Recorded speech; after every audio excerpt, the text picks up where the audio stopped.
एक ठाकुर जी के परम भक्त थे त्रिपुरदास, बहुत अच्छा चरित्र है उनका। श्रीनाथ जी की गगदल बना के भेजते थे। गगदल जानते हैं? कंबल, सर्दियों में जो ठाकुर जी धारण करते हैं। किसी ने श्रीनाथ जी के दर्शन किए हो, शीतकाल में दर्शन करना, ठाकुर जी का मुखमंडल दिखाई देता, बाकी सब ऐसे पूरे ढके रहते हैं। तो त्रिपुरदास जी जो थे ये बहुत बड़े मंत्री थे, इनके पास मंत्री पद पर थे तो खूब धन आता था। तो ये बढ़िया सोने की जड़ाऊ, चांदी की जड़ाऊ, बढ़िया गगदल भेजते थे ठाकुर जी को। किसी ने जाके बादशाह से शिकायत कर दी, बोले त्रिपुरदास जी आपके खजाने के सारे पैसा लगा के गगदल बना के श्रीनाथ जी को भेज देते हैं। तो बादशाह ने इनको अपनी मंत्री पद से हटा दिया, और जैसे ये मंत्री पद से हटे, कंगाली आ गई, गरीब हो गए। अब इनके पास इतना भी धन नहीं था कि गगदल खरीद के भेज सकें। तो एक लिखने वाली कलम थी इनके पास, वो कलम बेच दी जाकर के, तो उससे 1 रुपया मिला। 1 रुपया से इन्होंने जो वस्त्र खरीदा, बिल्कुल थर्ड क्लास वस्त्र खरीदा, 1 रुपए का। राधा वल्लभ श्री बड़े दुखी थे, बोले ठाकुर जी मैंने कभी ऐसा वस्त्र आपको भेजा नहीं, लेकिन क्या बताऊं, और कोई मेरे पास चारा नहीं।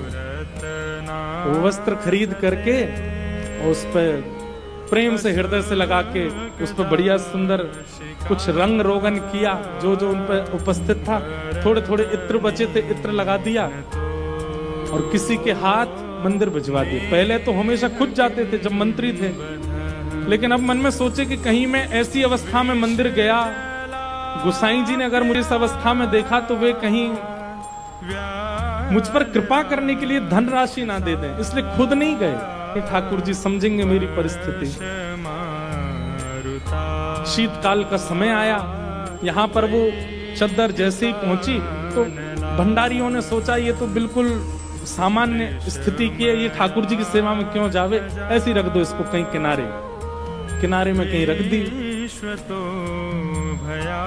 शीतकाल प्रारंभ हुआ, जैसे ही ठाकुर जी को गगदल पहनाई, रात्रि में शयन करा करके गुसाई जी चले गए। रात भर गुसाई जी ठिठुरते रहे, मुंह कांपते रहे, हाथ पर कांपते रहे। सुबह मंगला में जैसे ही दर्शन करने गए तो भीतर जाके जैसे ही ठाकुर जी को उठाया, ठाकुर जी के दांतों की आवाज आ रही थी, cut cut cut cut cut cut जोर से, और ठाकुर ठिठुर रहे जोर से। गुसाई जी बोले 5-5 गगदल पहना रखी हैं, फिर भी ठिठुर रहे हैं, अंगीठी जला के लाओ। अंगीठी जला करके ठाकुर जी के आगे हाथ सेक सेक के, कभी हाथ पे लगा मैं, कभी गालों पे लगा मैं, कभी गले पे लगा मैं। ठाकुर जी बोले जाड़ो लग रहा, बहुत जोड़ते जाड़ो लग रहा मुझे। गुसाई जी बोले जय जय। अंगीठी जला दी, 5-5 गगदल उड़ा दी, और गगदल लेके आओ। महाराज 10-10 गगदल, ठाकुर जी ढक गए पूरे रजाइयों में। 5-5 अंगीठी जला दी और ठाकुर जी हिल रहे हैं जोर से। और केवल नाटक कर रहे हो ऐसा नहीं, स्पर्श करने में बिल्कुल ऐसा लग रहा है जैसे मानो जैसे ठंडे पड़ गए हो ठाकुर जी। गुसाई जी तो इतनी चिंता में आ गए, क्या करें।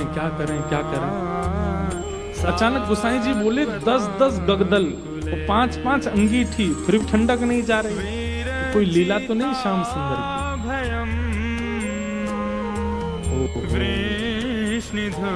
निश्चित ही किसी भक्त के द्वारा भेंट आई है और वो हमने पधराई नहीं है, इसीलिए ये सब हो रहा है। तुरंत गुसाई जी बोले किसी भक्त की भेंट आई थी क्या? क्या भेंट आई बताओ। सब बताया, बोले ये भेंट आई है, पर एक बोला एक और आई है, वो पतली सी चद्दर आई है एक, उसका कपड़ा भी ऐसा हम भी नहीं पहने, वो रखी है किनारे। गुसाई जी बोले वही लेके आओ। लेकर के आए, सारे 10 के 10 गगदल हटाई, पतली सी बेकार से कपड़ा की वो चद्दर जैसे ही ठाकुर जी को उठाई, ठाकुर बोले पसीना आ गए मुंह, तो भैया मेरी सबरो जाड़ो चलो गो। अरे अंगीठी हटाओ, मुंह को बहुत जोर से गर्मी लग रही है। गुसाई जी बोले बलिहारी ठाकुर जी आपकी जय हो। आपको ना तो जाड़ा लगता है, ना भूख लगती है, ना प्यास लगती है, ना गर्मी लगती है। भक्त के द्वारा प्रस्तुत भाव स्वीकार करने के लिए सारे भाव प्रकट कर लेते हो।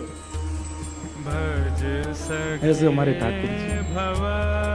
तो त्रिपुर दास की बेचारी की सामान्य सी चद्दर ओढ़ करके ठाकुर जी पसीना बहा रहे हैं अपने